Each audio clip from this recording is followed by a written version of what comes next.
Have you thought about starting a podcast and you don't know where to get started? Let me give you 5 tips on how to get started before you start your own podcast. The first tip I have for you is to go ahead and choose your subject. But I will say this, as someone who has just started podcasting, you need to choose something that you really love because, well, you're going to be talking about it all the time.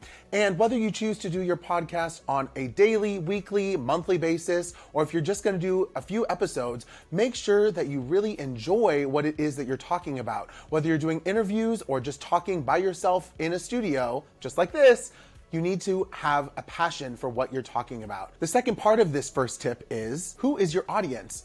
Who are they? Why do they want to listen to you? And what is it that you're sharing that they will be interested in on a weekly basis? This is really crucial, is finding who it is that you're trying to tap into and talk with, because they're there to listen to your voice and what you have to say. So make sure you know who that is before going into this.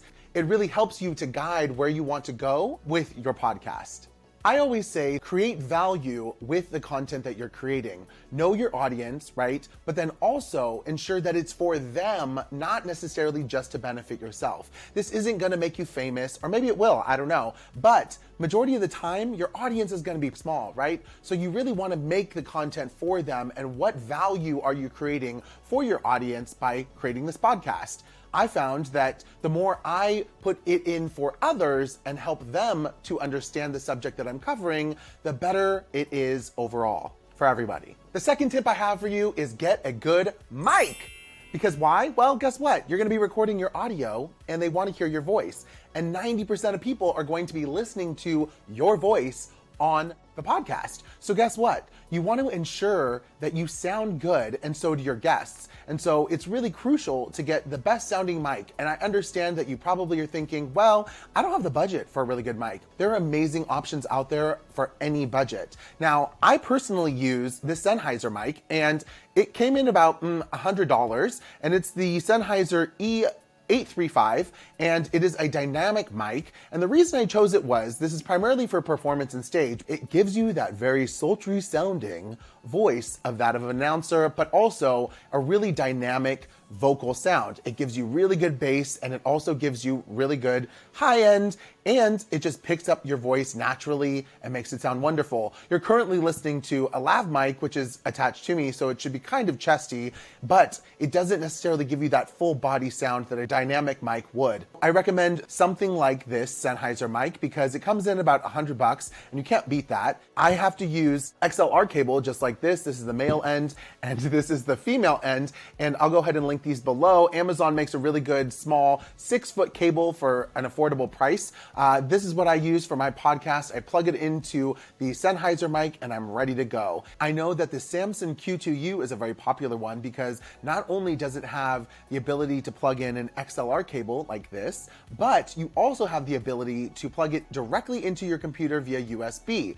And I know a lot of people, when they're getting started, are going to want to use a USB mic because it's the easiest thing you can do. There's no middleman to take this cable to be able to plug it into your laptop, right? So the Samson Q2U is a great option, and it comes in at an affordable price. Another popular mic is the Blue Yeti mic. It is a USB microphone that you're able to plug directly into your computer and start recording. It has the ability to add gain as well as listen back to your audio directly while recording through the 3.5mm headphone jack in the back of the mic. Another great mic option is the Rode Pod mic. You've probably seen it here on YouTube. Many people like to use it. It does take an XLR cable in order for you to plug it into an audio interface, and then from that audio interface, you plug that into your computer if that's how you would like to record. You can also just directly plug the microphone, including my mic here, the Sennheiser, into an audio interface, record it to a small SD card, and then plug that into your computer in order to get the audio off of it. And if you're a baller and you have the money, well, you've probably seen majority of video podcasting microphones, which are the Shure SM7B. Now this microphone is gonna run you a whopping $400. And therefore, it's probably out of budget if you're just starting. But hey, if you got the money to throw into it, it is an incredible dynamic microphone. It gives you an amazing sound for both vocals as well as instruments, and amazing podcasting radio-like quality. The Shure SM7B microphone is an XLR cable mic, which once again you'll need to use the audio interface in order to record. The other thing you'll need to know about the SM7B is it tends to be a little low when it comes to gain, and therefore it needs a booster in order for you to get the best sound out of the SM7B. If you're going to make that type of investment, go ahead and invest fully in the audio interface as well as the SM7B mic. Bonus for tip 2 is Audacity is a great free app that you can download to record your podcast in. If you're only doing audio, go ahead and download the free Audacity app. I'll go ahead and link it below. And I recommend GarageBand as well. It's a great app if you're a Mac user. Audacity is what I started out my podcast with, and it was an amazing way for me to pump up the volume, ensure everyone's levels were just perfectly leveled out, and it was free. So you can't beat that, right? It's a great way for you to start your podcast and ensure your audio sounds really good. You can use compressors, you can use amplifiers, you can boost the bass, you can make all of your sound super even and clear so everyone listening sounds like you're listening to NPR or a radio show. Actually, this tip has a double bonus because the other app that I use, which as far as I know at this time of recording is free as well, is the Levelator. You go to your app store and look for Levelator, and I'll go ahead and link that below as well. It is an amazing app where you can take your .wav file, which is what you're gonna have when you produce your audio podcast, really drag and drop it to the app, and it opens up a folder and automatically level your audio for you, ensuring that anything that was low that needs to be brought up and anything that's too high will be brought down. So you're leveling your audio, ensuring that everything sounds good. I do this on every episode of my podcast to ensure that the audio is level and that every episode sounds amazing before I send it out by using the Levelator. The third tip I have for you is consistency.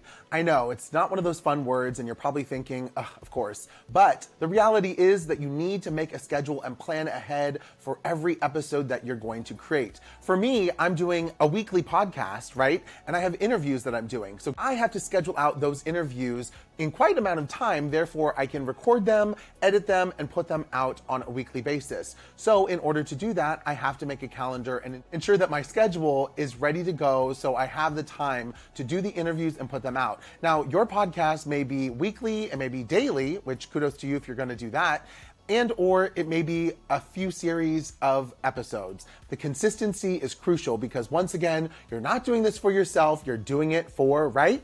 Your audience. So ensure that you're consistent with it because you don't want to start and then all of a sudden, I don't know how to do this anymore. I'm too busy. I don't have the time. And then your audience is like, what the heck? Where'd you go?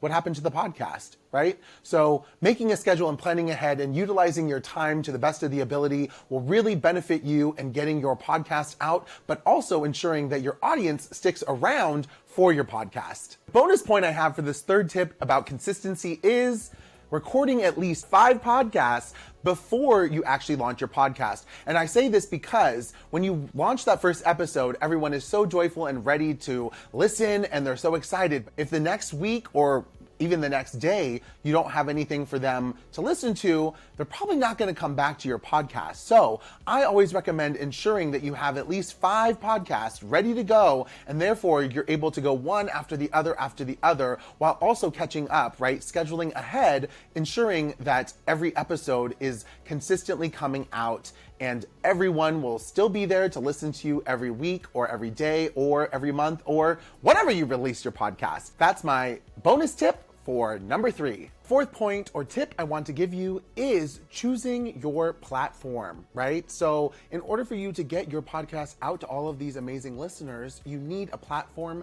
to go ahead and put your podcast on. I personally use Anchor.fm. It is owned by Spotify and therefore it automatically uploads to Spotify as well as Anchor's platform. And then what you do is take that RSS feed.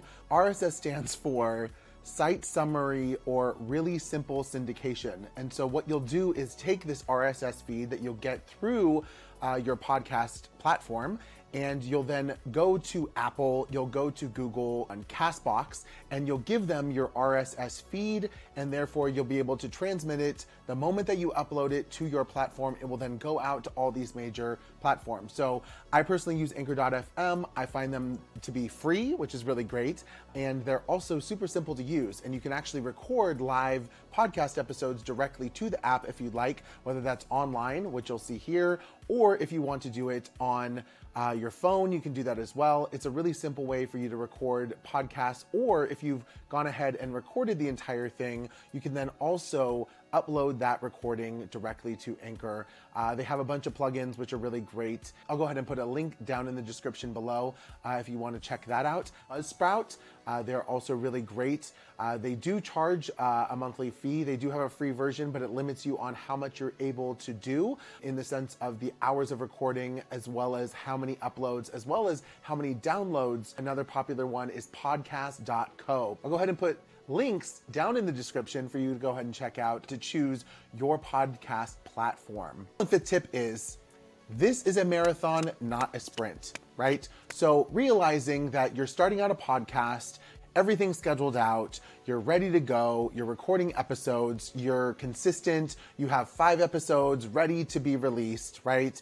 And you put them out there, and then you send it out on social media, you promote it, and you have 10 listeners. Unless you have a huge backing because of something else you do or you're known for on social media, otherwise, you're probably gonna have a very small audience to begin with. That's okay. There's nothing wrong with that. It takes time to build your podcast, and it takes time for people to get to know who you are. That's why so many podcasts, you're not gonna be Joe Rogan overnight. I mean, no one is. That's why so many podcasts have taken quite a lot of time. It takes years sometimes in order to gain an audience and for people to find your podcast, as well as keep consistently listening to your podcast.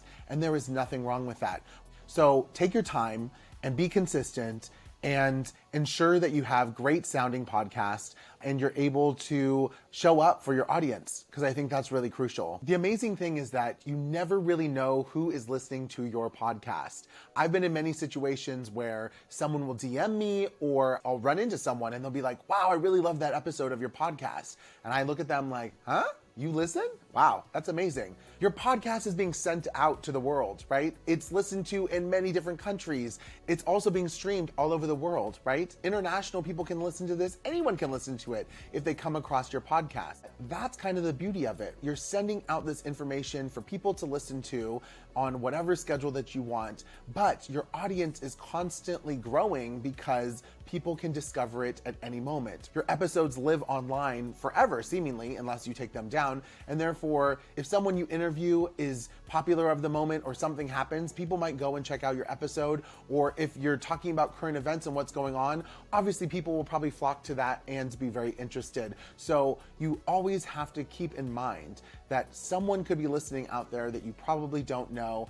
They share it with their friends share it with their friends, and your audience keeps on growing. Once again, this is a marathon, not a sprint. Don't expect everything to blow up overnight. It's okay, it's gonna take time, but it is well worth it. Because why? Going back to tip 1, you love the subject you're talking about, and you enjoy what you're doing on the podcast. Bonus tip here in point 5 is start video podcasting from the beginning, just like I'm doing here. And I say why? Because Spotify and YouTube have invested a ton of money into video podcasting. They realize that so many people want to both watch and listen to their podcasts. If you position yourself in a great place to be able to video podcast from the get-go, you'll have an audience on YouTube, but you'll also have an audience on all the audio podcast platforms. And it gives you an advantage. It makes it so that you're able to grow your audience in new ways that you weren't before. To do a video podcast, I think is the wave of the future, right? And so why not jump on this from the get-go? The other thing that I'd recommend, and what I'm using myself and so many other major podcasts,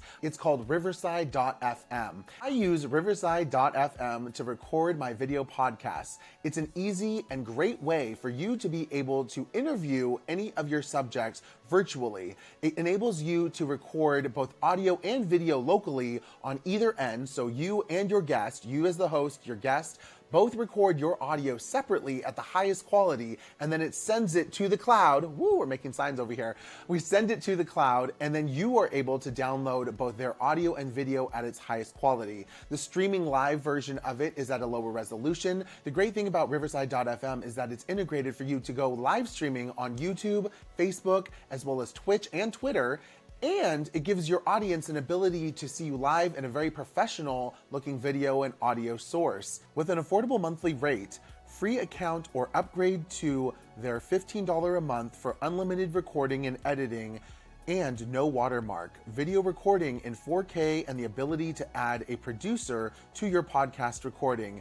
It's a no-brainer to start your virtual video recording today. Go ahead and check out the link in the description below for your free trial of Riverside.fm, and it will give you all the details on how you can start video podcasting. Those are my 5 tips. Thank you so much for listening to the 5 tips you need to know before you start podcasting. Let's go ahead and review them, shall we? First, go ahead and choose a subject, super crucial. Second, go ahead and pick a really good mic so your audio sounds incredible for doing it.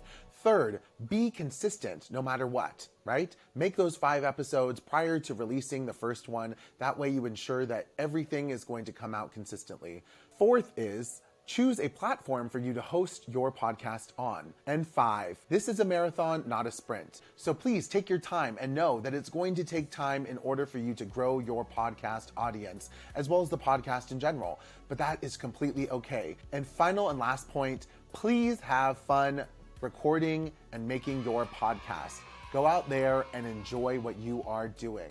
If you liked this video, go ahead and check out this video right here. And if you would like to go ahead and subscribe, as well as give us a big thumbs up, that really helps out the channel. And until then, I'll see you in the next video. Bye.